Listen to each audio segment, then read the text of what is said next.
Hey, if you want to use your numeric keypad to move your mouse pointer on the Windows 11, all you have to do is just to click on the start on the taskbar and then go to the settings.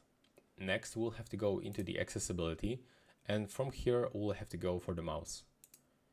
Now from here we can use mouse keys, so we'll use numeric keypad to move our mouse pointer.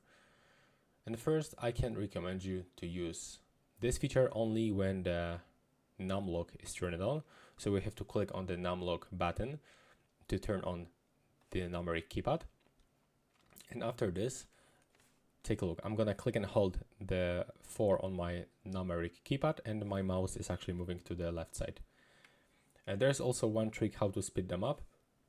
You can use this slider, so you can change mouse acceleration and the mouse key speed. Take a look. Now I'm gonna click and hold it, it goes faster. But you can also use Control key to speed up and Shift key to slow down. So now I'm gonna click and hold the Control button and click on the 4 button. As you can see right now, this mouse pointer is moving much faster. So yeah, that's basically it. Right now, please subscribe to my channel and see you in the next one.